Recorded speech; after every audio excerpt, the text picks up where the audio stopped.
Kaupak, 175 million pesos.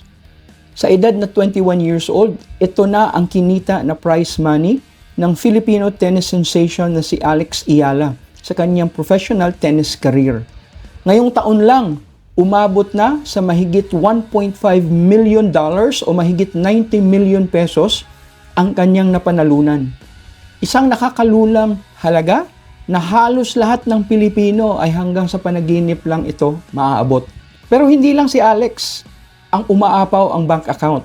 May ilang world-class Filipino athletes ang kumita na rin ng mahigit 50 million sa kanilang napiling sports. Mula sa boxing, basketball, gymnastics, weightlifting hanggang sa golf. Sa video na to, aalamin natin kung gaano na ba kayaman si Alex ngayon at kung saan nanggaling ito. Titingnan din natin ang mga pinakamayamang atletang Pilipino at kung magkano na ang kinita ng bawat isa. Hindi ko ginawa ang video na ito para mainggit kayo, kundi para ipakita kung ano ang kayang maabot ng isang Pilipino kapag nagsipag at nagpursige ng husto. Base sa website ng Women's Tennis Association o WTA, ang official prize money na napanalunan ni Alex Eala so far ay umabot na sa $2.9 million o katumbas ng 175 million pesos. Baka isipin mo na parang ang bilis lang naabot ni Alex ang ganito kalaking amount. Actually, hindi. Matinding sakripisyo at pagpupursige ang ginawa niya bago niya kinita ang 175 million. Nakuha niya lang ito pagkatapos niya makipaglaban sa mahigit 140 tournaments sa iba't ibang sulok ng mundo. Hindi madali yon. Ang akala ng marami, sa nakaraang 2 o 3 taon lang naging professional tennis player si Alex. Kasi ngayon lang siya sumikat ng husto. Pero hindi. Noong March 2020 pa naging pro si Alex sa edad na 14 years old, going 15. Sa simula, nung wala pa siya sa WTA Tour, ang kanyang nakukuhang prize money sa mga sinalihang tournament ay nasa $300 lang, $400, katumbas ng 18,000 to 24,000 pesos. Kulang na kulang sa gastos pa lang sa biyahe. Maliit lang ang prize money dahil maliliit na tournament pa lang ang nasasalihan niya. Tsaka, madalas, sa early rounds pa lang, talo na agad siya. Siguro dahil kulang pa sa maturity at sa experience sa pakikipaglaban sa matatanda sa kanya. Pero kalaunan, unti-unting nag-improve ang kanyang laro. Mas madalas na siyang nananalo at umaabot na siya sa mga later rounds ng tournament. Kaya ang kanyang prize money ay unti-unti na rin tumaas.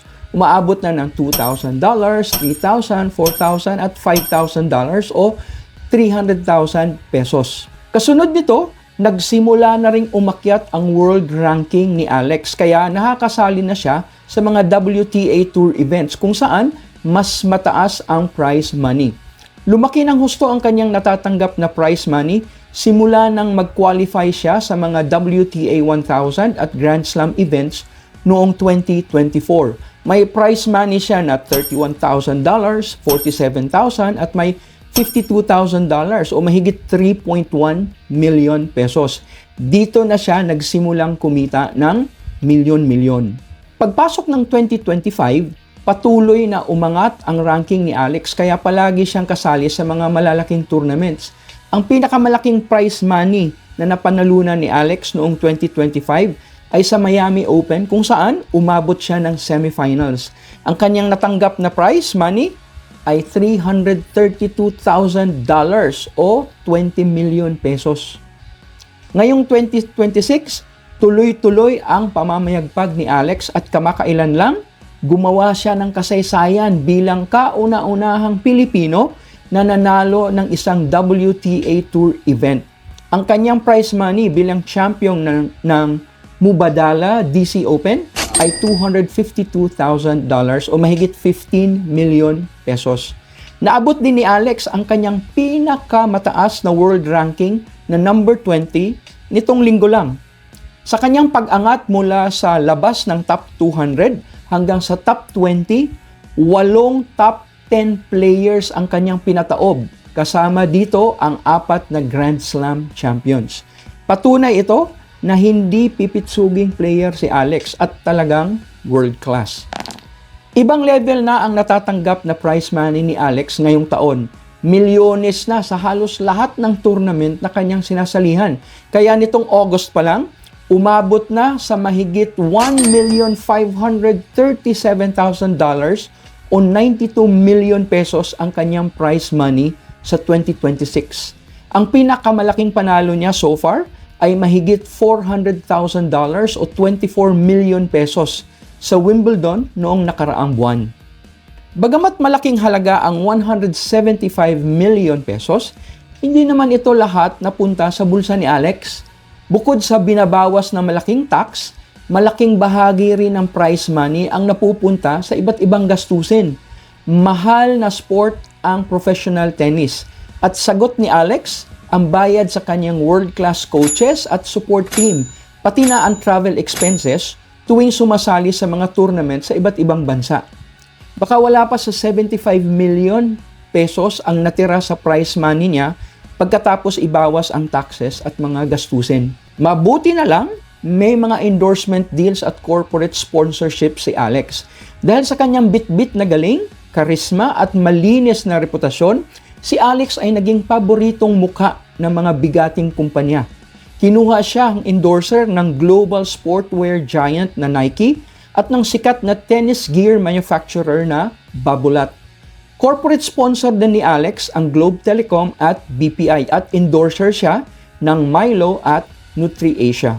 Ayon sa mga eksperto sa sports marketing, ang mga kontratang ito ay nagkakahalaga ng milyon-milyon taon-taon. Kapag nagpatuloy ang pag-angat ni Alex, madadagdagan pa ang kukuha sa kanya bilang endorser at malamang, mas malaki pa ang kikitain niya mula sa mga endorsements kaysa prize money sa mga tournaments. Sa ngayon, ang net worth ni Alex ay tinatayang nasa 100 million pesos. Pero siguradong lalaki pa ito at hindi malayong aabot ito ng kalahating bilyon sa susunod na 5 taon, lalo na kung magkakampiyon siya sa mga malalaking tournaments. Siyempre, hindi nag-iisa si Alex sa listahan ng mga mayamang atletang Pilipino. Ito ang 7 atleta na may pinakamalaking kinita sa kanilang sports career sa AirAsia at Philippine Airlines.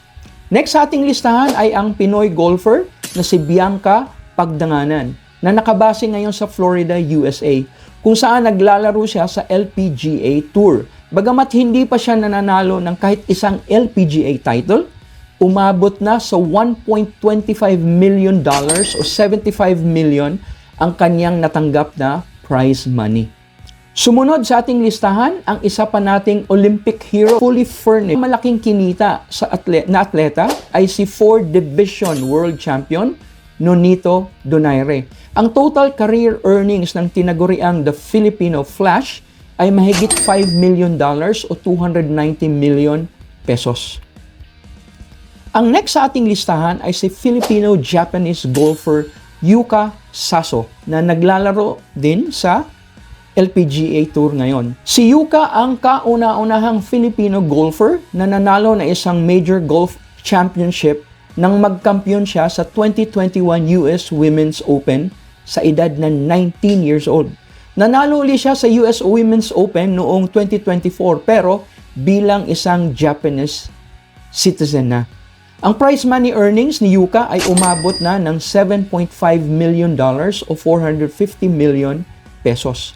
Isa pang atleta na may dugong Pinoy at naglaro na rin para sa Pilipinas ay ang NBA player na si Jordan Clarkson. Ang kinita ni Jordan sa kanyang 12-year NBA career ay mahigit $140 million o nasa 8 billion pesos. Kung kita sa sports lang ang pag-uusapan, wala nang hihigit pa sa pambansang kamao, Manny Pacquiao. Hindi lang pinakamayaman na atletang Pinoy si Pacman, kundi isa rin siya sa pinakamayaman na tao sa buong bansa. Ang total fight purse na kinita ni Pacman sa kanyang pakikipagbasagan ng mukha ay tinatayang nasa $575 million o mahigit 28 billion pesos. Hindi pa kasama dito ang kanyang mga multi-million dollar endorsement deals. Ang milyon-milyong yaman ni na Alex Ayala at iba pang mga atleta ay hindi lang dahil sa swerte. Ito ay patunay na kapag ang talentong Pinoy ay sinamahan ng matinding disiplina, sakripisyo at sipag, kaya nating makipagsabayan kahit kanino saang panig man ng mundo.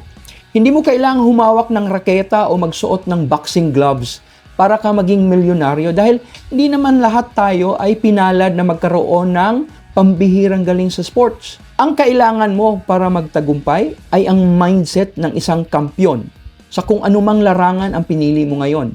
Kung kaya nila, kaya mo rin. Kung nagustuhan mo ang video na to, mag-like, share at subscribe at pindutin ang notification bell para palagi kang updated sa mga susunod pang upak ni Maestro.